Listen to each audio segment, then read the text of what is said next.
تو اس حوالے سے اللہ تبارک تعالیٰ نے یہاں ناموس خدا اور ناموس مصطفیٰ کو، ناموس انبیاء کو بیان کیا ہے کہ وہ اللہ اور اس کے رسول کے جتنے بھی دشمن ہیں، ایمان والے کم ایسے لوگ ہوتے ہیں جو ان کو اپنا دوست بناتے ہیں، اگرچہ کہ ان دشمنوں میں اگر ان کا باپ وَلَوْ كَانَ آبَاؤُهُمْ أَوْ أَبْنَاؤُهُمْ أَوْ إِخْوَانَهُمْ أَوْ أَزْوَاجَهُمْ أَوْ إِخْوَانَهُمْ أَوْ عَشِيرَتَهُمْ، اگر ان کا باپ ہی کیوں گستاخ بن جائے تو وہ گستاخ سے رشتہ ختم کر دیں گے، ان کا بیٹا ہی یا ان کے بیٹے ہی کیوں حضور کے گستاخ بن جائیں، اللہ اور اس کے رسول کے دشمن ہو جائیں، تو ان سے بائیکاٹ کیا جائے، وہ بائیکاٹ کریں گے۔ اور اس کے بعد ان کی ازواج میں سے، ان کے رشتہ داروں میں سے کوئی بھی اگر حضور کا گستاخ ہوگا تو اللہ رب العزت قرآن میں ارشاد فرماتا ہے کہ اللہ فرماتا ہے ایمان والے کم ہی ایسے ہوتے ہیں جو ان سے دوستی رکھتے ہیں، وہ ان کو دشمن بنا لیں گے کہ یہ اللہ اور اس کے رسول کا دشمن گستاخ ہے، ناموس پر حملہ کرنے والا ہے۔ تو اس پر پورے صحابہ کرام اور اہل بیت اطہار کے اس پر باقاعدہ اس پر پریکٹیکل اور تھیوری موجود ہے کہ انہوں نے یہ کام کیا کہ اگر گستاخ رسول صحابہ میں ان کے والد اگر حضور کی گستاخی کرتا تھا تو اسے بھی وہ قتل کر دیتے تھے، ان کا بھائی اگر گستاخی کرتا تھا اسے بھی قتل کر دیتے تھے، ان کی ماں اگر بے ادبی کرتی تھی اسے بھی قتل کر دیتے تھے، اور ان کے خاندان میں برادری میں کوئی بھی، مولا کائنات مولا علی کرم اللہ وجہ الکریم کے حوالے سے بھی روایت موجود ہے کہ انہوں نے بھی اپنے رشتہ داروں کو جنگ بدر کے اندر قتل کر دیا تھا یہ سمجھ کے کہ یہ گستاخ رسول ہیں۔ اب یہاں پر اس آیت پر باقاعدہ صحابہ کرام نے پریکٹیکل کیا، اور پریکٹیکل کی صورت میں یہ قرآن کی آیت نازل ہوئی۔ یہ نشان نزول ہی اسی طرح پر ہوا تھا کہ انہوں نے ناموس رسالت کی حفاظت کے لیے اپنے رشتہ داروں کو، اپنے ماں باپ کو بھی قتل کر دیا تھا۔ صحیح تو بتائیے گا کہ گستاخ رسول کی جو سزا ہے قرآن کی روشنی میں اس حوالے سے بتائیے گا، قرآن میں کیا اس حوالے سے بتایا گیا ہے؟ اس حوالے سے قرآن مجید کے اندر سورہ مائدہ کی آیت نمبر 33، وہ جو سورہ مجادلہ کی وہ آیت نمبر 22 تھی، اور یہ سورہ مائدہ کی آیت نمبر 33 ہے۔ اس میں اللہ رب العزت نے گستاخ رسول کی سزا کو بیان کیا۔ اللہ رب العزت ارشاد فرماتا ہے انما جزاء الذین یحاربون اللہ ورسولہ ویسعون فی الارض فسادا ان یقتلوا او یصلبوا او تقطع ایدیہم وارجلہم من خلاف یو ینفوا من الارض۔ اب یہاں پر اللہ رب العزت نے ایک اس آیت میں اور اسی طرح سورہ احزاب کے اندر بھی آیت نمبر 61 اور 61 60 اور 61 میں دو مقام پر ایک ہی عنوان پر گستاخ رسول کی سزا کو بیان کیا اللہ رب العزت نے، کہ اللہ رب العزت ارشاد فرماتا ہے کہ جو اللہ اور اس کے رسول کے گستاخ ہیں وہ جہاں بھی تمہیں ملیں ان کو قتل کر دو، اور اگر تم انہیں قتل نہ کر سکو تو پھر بایاں ہاتھ کاٹ دو اور دایاں پاؤں کاٹ دو، اور اگر دایاں پاؤں نہیں کاٹ سکتے تو پھر بایاں پاؤں کاٹ دو اور الٹا ہاتھ کاٹ دو۔ یہ سزا بیان کی، اور اس کے بعد فرمایا اگر ایسا بھی نہیں کر سکتے تو تم ان کو جلا وطن کر دو، اور ایسا بھی نہیں کر سکتے تو پھر ان کو کڑی سزا دو۔ تو یہ ملعونین اینما ثقفوا اخذوا وقتلوا تقتیلا کی صورت میں دوسری آیت میں بھی اللہ رب العزت اسی مضمون کو بیان کرتا ہے۔ تو یہ قرآن کی روح سے اللہ رب العزت نے یہ سزا ان کی مقرر کی ہے کہ جو بھی گستاخ رسول ہے اس کی سزا یہ ہے کہ وہ واجب القتل ہے۔ اسی لیے حضور علیہ الصلوۃ والسلام کی حدیث ہے، میرے نبی علیہ الصلوۃ والسلام نے فرمایا کہ من سب النبی فقتلوا، جو بھی کسی نبی کی گستاخی کرتا ہے اس کو قتل کر دو، ومن سب اصحابی فجلدوا، اور کسی صحابی اور اہل بیت کا کوئی بھی گستاخی کرنے والا ہوتا ہے اس کو یعنی کہ اس کے ساتھ لڑائی کرو، جنگ کرو، اس کو مارو، پیٹو، ہاتھوں سے مکوں سے مارو۔ اور قرآن کی آیت کے اندر اللہ رب العزت نے واضح طور پر ارشاد فرمایا کہ حضور علیہ الصلوۃ والسلام کے صحابہ میں سے حضرت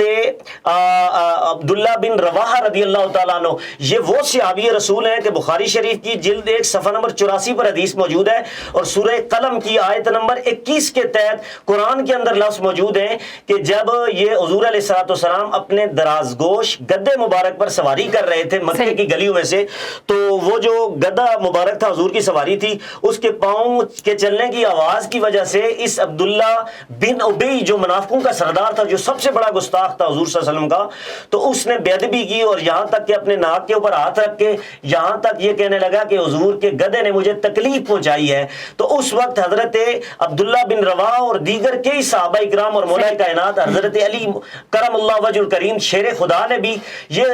ان کے سامنے قرآن کی کوئی آیت نہیں پڑھی، بلکہ حضور علیہ الصلوۃ والسلام کے سامنے ہاتھ میں ڈنڈے لے لیے اور پھر ہاتھوں سے اور مکوں سے اس عبداللہ عبداللہ بن ابی کو اتنا مارا اور مار کر کیا جملہ ارشاد فرمایا, وَلَقَدْ آذَانِي نَتْنُ حِمَارِكَ, تو نے حضور علیہ الصلوۃ والسلام کے گدے کی توہین کر کے, گدے کی توہین, یہ ذات رسالت کی توہین نہیں تھی بلکہ حضور کے ساتھ جس گدے کی نسبت تھی, سواری کی نسبت تھی, اس کی بے ادبی کی جا رہی تھی. تو صحابہ کرام اور حضور کے عاشق جو تھے انہوں نے کیا کیا, انہوں نے حضور علیہ الصلوۃ والسلام کے ساتھ نسبت رکھنے والی سواری کی بھی گستاخی برداشت نہیں کی اور اس کو کہا کہ تو حضور علیہ الصلوۃ والسلام کے گدے کے پیشاب سے بھی بدتر ہے, ذلیل انسان, تو نے حضور علیہ الصلوۃ والسلام کے گدے کی بے ادبی کر دی. تو اس سے بتایا جا رہا ہے کہ یہ حضور علیہ الصلوۃ والسلام کے صحابہ نے حضور کے سامنے یہ سزا مقرر کی, اسے اتنا مارا.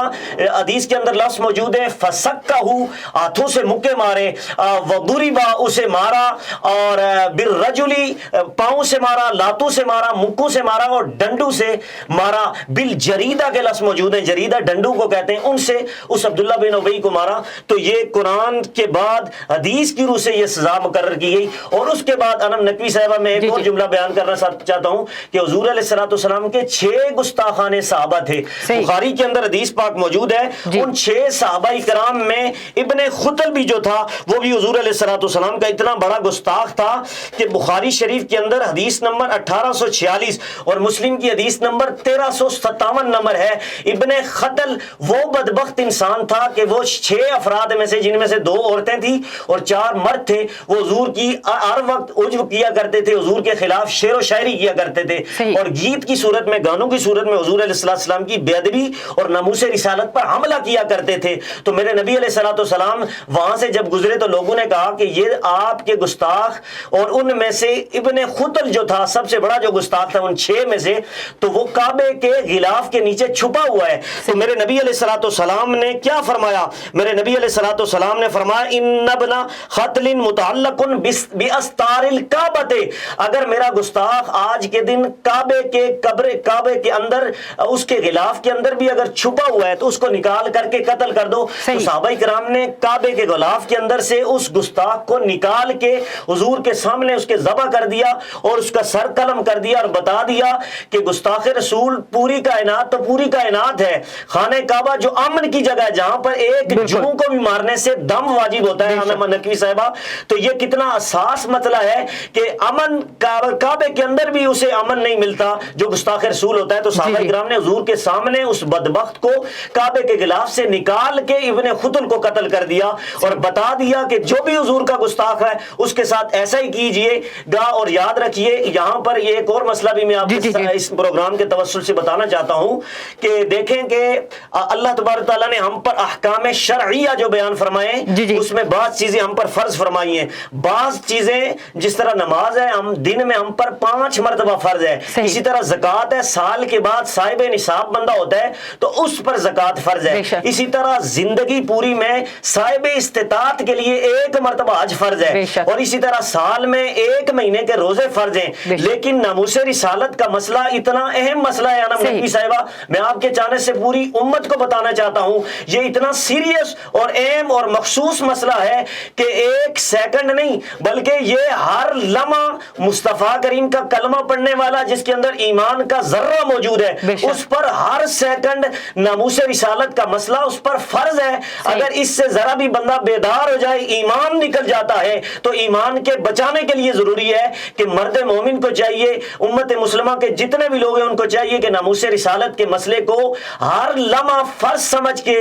اس ذمہ داری کو نبھایا جائے, پتہ چلے کہ یہ حضور کے عاشق ہیں اور حضور کا کلمہ پڑھنے والے. بے شک ایسے یہ علامہ صاحب بتائیے گا کہ اہل بیت اور صحابہ کرام جو ہیں اگر ان کے ساتھ کوئی گستاخی کرتا ہے یا ان کے بارے میں کوئی گستاخی کرتا ہے تو کیا شرعی حکم ہے اس حوالے سے؟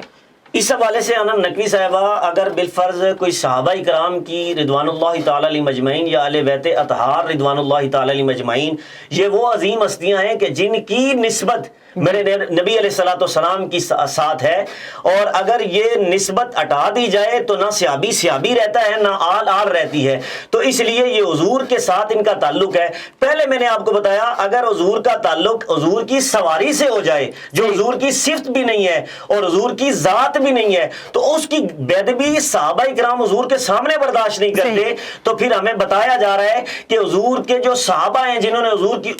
زندگی میں 1.25 لاکھ صحابہ کرام نے حضور کا کلمہ پڑھا اور حضور کی آل جو حضور کا خون ہے, جو اپنا خون ہے, کہ جن کی محبت کو قرآن کے اندر سورہ شعراء کی آیت نمبر 23 میں اللہ فرماتا ہے قُلْ لَا أَسْأَلُكُمْ عَلَيْهِ أَجْرًا إِلَّا الْمَوَدَّةَ فِي الْقُرْبَى. اے نبی آپ اپنی امت سے ایک چیز طلب کر دیجئے کہ آپ نے پوری زندگی ان کو تبلیغ کی اور تبلیغ پر آپ نے اتنے زخم کھائے, اتنی پریشانیاں سہی, اتنے دکھ سے, لیکن آپ نے ان سے کوئی ریٹرن, کوئی بدلہ طلب نہیں کیا, اجر طلب نہیں کیا, صرف یہ طلب کیا کہ میری آل والوں سے, میرے آل سے, میری قرب والوں سے, میرے صحابہ سے تم نے پیار کرنا ہے, مودت کرنی ہے. تو جس طرح ان سے محبت فرض ہے اسی طرح ان کی ناموس پر پہرا دینا بھی ہم پر فرض ہے کہ ان کی احترام کیا جائے. جو ان بدبخت ہو کے جو ان کی بے ادبی کرتا ہے اس کا وہ ایمان سے بھی فارغ ہو جاتا ہے اور گمراہ ہو جاتا ہے. بے شک ایسے ہی ہے کہ نبی پاک صلی اللہ علیہ وآلہ وسلم نے اجر رسالت صرف یہ مانگا کہ ان کی اہل بیت سے محبت کی جائے اور ان کا اطہار کا جو ہے دامن پکڑا رہیں ہمیشہ اور کوئی راستہ نہ چھوڑیں اور اہل بیت سے جڑے رہیں. علامہ صاحب بتائیے کہ نبی کریم صلی اللہ علیہ وآلہ وسلم کی فضیلت جو ہے یہاں پر بیان کرنا بہت ضروری ہے. آپ بتائیے گا قرآن و سنت کی روشنی میں نبی پاک صلی اللہ علیہ وآلہ وسلم کی جو ہے فضیلت کے حوالے سے بتائیے گا. نبی پاک علیہ السلام کی فضیلت کے حوالے سے آپ نے جو سوال کیا, اس حوالے سے پوری امت کا اتفاق ہے کہ اللہ رب العزت نے حضور کو ایسی شانیں عطا فرمائیں کہ اللہ رب العزت نے قرآن مجید کے اندر سورہ الانبیاء آیت نمبر 107 میں فرمایا وَمَا أَرْسَلْنَاكَ إِلَّا رَحْمَةً لِلْعَالَمِينَ. اے نبی ہم نے آپ کو تمام جانمی عالمین کے لیے رحمت بنا کر بھیجا. اس میں تو مسلمان یا کوئی فرقہ تو ہے ہی نہیں نا, اللہ پاک نے تو تمام عالم کے لیے جو ہے ان کو. اور اس سے بڑی شان یہ ہے کہ اللہ رب العزت نے حضور علیہ السلام کو اپنا محبوب بنایا. یعنی کہ اللہ رب العزت خود فرماتا ہے میں نے ساری کائنات میں اپنے لیے مصطفیٰ کا انتخاب کیا اور مصطفیٰ کے لیے 1.25 لاکھ امت میں سے صحابہ کرام کا, صحابہ والے بیت کا انتخاب کیا کہ حضور کی آل بیت بھی افضل ہے, حضور کے صحابہ بھی افضل ہیں. تو اللہ تبارک تعالیٰ نے پوری کائنات میں نظر ڈال کے اپنے لیے حضور کو چنا. تو اس سے بڑی فضیلت حضور کی کیا ہو سکتی ہے کہ 18,000 مخلوقات میں نظر ڈال کے اللہ رب العزت نے اپنے لیے اپنے نبی جناب محمد رسول اللہ کو چنا اور پھر چن کے فرمایا وَرَفَعْنَا لَكَ ذِكْرَكَ. اے نبی ہم نے تیرے لیے تیرے ذکر کو بلند کر دیا. یہ اتنا بلند کیا, اتنا بلند کر دیا. اب جو تیرے ذکر کو نہیں مانتا وہ خود بدبخت انسان ہے, کیونکہ رب کہتا ہے میں نے اپنی طاقت کے مطابق حضور کی شان کو اتنا بلند کر دیا کہ اس تک کوئی پہنچ ہی نہیں سکتا. تو یہ قرآن کی سب سے بڑی آیت ہے اور سب سے بڑی شان ہے کہ اللہ خود فرماتا ہے ہم نے آپ کی خاطر آپ کے ذکر کو, شان کو, رفت کو بلند کر دیا. بے شک, اور تمام جہانوں کو اللہ پاک نے نبی پاک صلی اللہ علیہ وآلہ وسلم کے لیے بنایا اور قرآن پاک ہماری عظیم کتاب جو ہے آخری آسمانی کتاب بھی نبی کریم صلی اللہ علیہ وآلہ وسلم پر نازل کی ہے. تو اس اہمیت سے, ان کی اہمیت سے, فضیلت سے کسی طور پر انکار نہیں کیا جا سکتا. ہمارے دلوں کی دھڑکن میں ہر وقت جو ہے نبی پاک صلی اللہ علیہ وآلہ وسلم کا نام جو ہے وہ گردش کرتا ہے خون کی طرح اور جو ہمارا دل اسی نام کی تسبیح جپتا ہے. تو اس حوالے سے تو ہم کسی طور پر بھی کوئی گستاخانہ جو بیانات ہیں ان کو قابل قبول نہیں گردانتے اور اس کی شدید الفاظ میں مذمت کرتے ہیں. علامہ صاحب بتائیے گا کہ ہمیں کیسا اپنا بیہیویئر جب اس طرح کے معاملات ہو جائیں تو پھر, کیونکہ ہم آپ کے بقول جو آپ نے بھی کہا کہ ہم لوگ جو ہیں ان کو نہ کچھ ایذا پہنچا سکتے ہیں نہ ان پر کوئی قانون صادر کر سکتے ہیں, تو پھر ہمیں کس طور پر جو ہے اپنا احتجاج ریکارڈ کروانا چاہیے, اس حوالے سے ذرا بتائیے گا. اس اعتبار سے میرے سامنے ایک روایت موجود ہے جس حوالے سے میں یہ کہوں گا اگر اس روایت کو دیکھا جائے کہ جس طرح حضرت ابراہیم علیہ السلام پر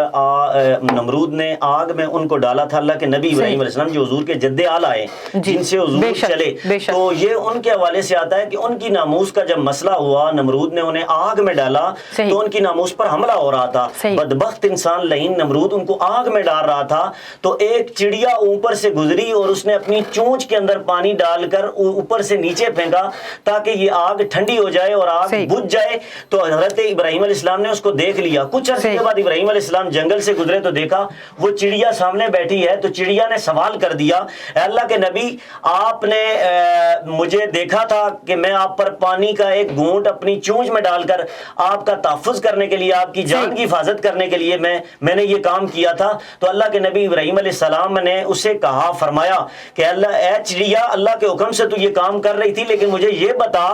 کہ تو نے یہ کام کیا جب تو لیکن تیرے اس چونچ میں اتنے پانی سے تو آگ بجھ نہیں سکتی، یہ کام کیوں تو نے کیا؟ بالکل. تو اس نے جو جملہ ارشاد فرمایا وہ اس امت کے لیے ایک اسوہ ہے کہ اس چڑیا نے حضرت ابراہیم علیہ السلام کو کہا تھا کہ آپ کی ناموس پر جب حملہ ہوا تو اس وقت میں نے اپنے آپ کو ناموس رسالت کے وفاداروں میں شامل ہونے کے لیے میں نے یہ اہتمام کیا، کیونکہ جب آپ کو آگ میں ڈالا جا رہا تھا تو جس طرح ناموس رسالت کے تحفظ کے لیے میں نے چونچ میں سے پانی کا ایک قطرہ آپ پر ڈال کے یہ کوشش کی تھی، تو اس لیے میں بتانا چاہتی ہوں کہ اسی طرح جو بھی نبی اس کی عزت پر حملہ ہو، ناموس پر حملہ ہو، تو کم از کم اگر اتنا نہ ہو تو احتجاج ریکارڈ کر کے یہ بتائے کہ ہم اللہ کے نبی سے پیار کرتے ہیں اور ان کے گستاخ سے بیزاری اور نفرت کا اظہار کرتے ہیں، جس طرح اس چڑیا نے کیا تھا۔ اور اس کے مد مقابل ایک اور بھی میں آپ کو بتانا چاہتا ہوں کہ جس طرح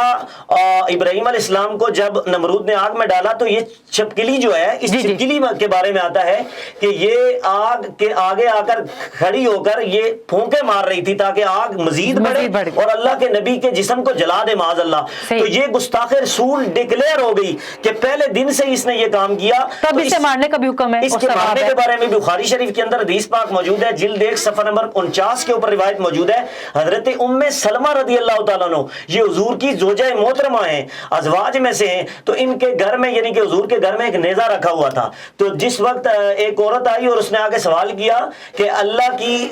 نبی کی بیوی، آپ نے گھر کے اندر یہ نیزہ کیوں رکھا ہوا ہے؟ یہ تو مردوں کے لیے ہوتا ہے، جنگ میں استعمال ہوتا ہے، تو آپ نے کیوں رکھا ہوا ہے؟ بخاری شریف کی حدیث بتاتا چلتا ہوں کہ اب یہاں پر انہوں نے جواب دیا کہ میں ان سے قتل الاوزاع کے لفظ موجود ہیں، کہا کہ یہ میں نیزہ اس لیے میں نے رکھا ہوا ہے کہ اس سے میں چھپکلیاں جو ہیں ان کو مارتی رہتی ہوں، ان کو قتل کرتی رہتی ہوں۔ تو جب انہوں نے کہا کہ ان کو قتل کرنے کا مقصد کیا ہے اے امی جان، تو حضرت جو حضور کی زوجہ محترمہ تھی ام سلمہ، آپ نے جواب دیا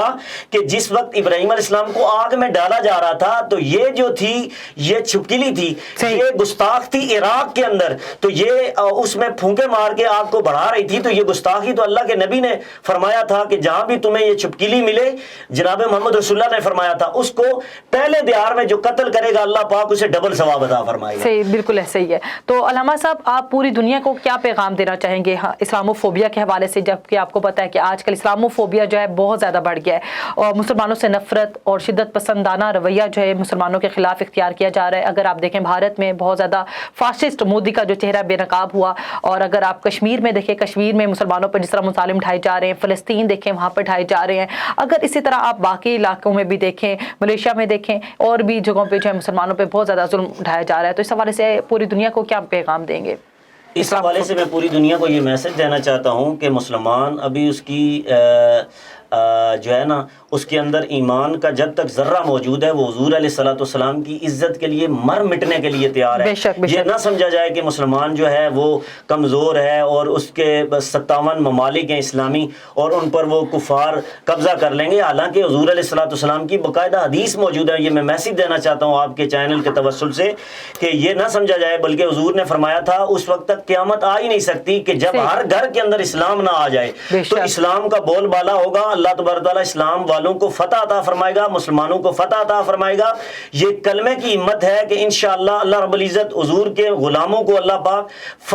انہیں فتح عطا فرمائے گا، اور جو حضور کے گستاخ ہیں ان سے بے ادبی کرنے والے جتنے بھی ہیں، چاہے عورت ہے، کوئی مرد ہے، کوئی بھی ہے، وہ ذلیل و رسوا ہوں گے۔ اور اللہ تبارک تعالیٰ خود قرآن میں فرماتا ہے انا کفیناک المستہزئین، سورہ حجر کی آیت نمبر 18 میں اللہ کہتا ہے اے گستاخو، بے ادبو، نبی کی گستاخی کرنے والوں، میں تم سب کے لیے میں خود کافی ہوں۔ تو یہ نہ سمجھا جائے کہ مسلمان کم ہیں، ان کو ہم نیچے لگا لیں گے، ان کو دبا لیں گے۔ تو پوری دنیا کے کفار کو ہم یہ بتانا چاہتے ہیں کہ اللہ رب العزت کی مدد ہمارے ساتھ ہے، اور اللہ قرآن میں کہتا ہے ان تنصروا اللہ ینصرکم ویثبت اقدامکم، تم اللہ کے دین کی مدد کرو اللہ تمہاری مدد کرے گا۔ تو یقیناً اللہ کی مدد آئے گی اور ہم انشاءاللہ عنقریب ہم فتح حاصل کریں گے۔ اللہ رب العزت ہم سب کو اس پر عمل کرنے کی توفیق عطا فرمائے۔ علامہ صاحب، تو عالم اسلام سے آپ کیا جو ہے پیغام دیں گے اس حوالے سے؟ نبی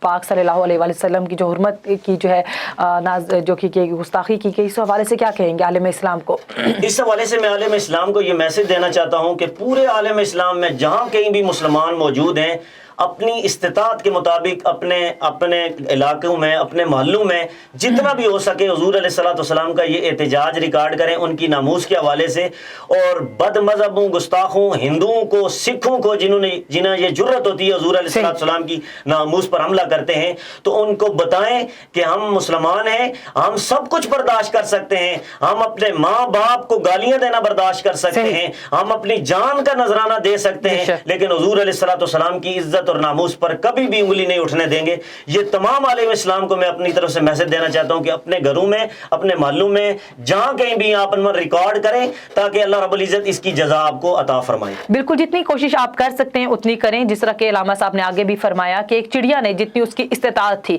اس نے اپنی کوشش کی، چونچ میں پانی بھرا، جتنا پانی آ سکتا تھا اس نے اپنی کوشش کی، اور جو ہے نبی کی جو اس وقت کے حضرت ابراہیم ان کی خدمت کی، اور ان کے خلاف جو انہوں نے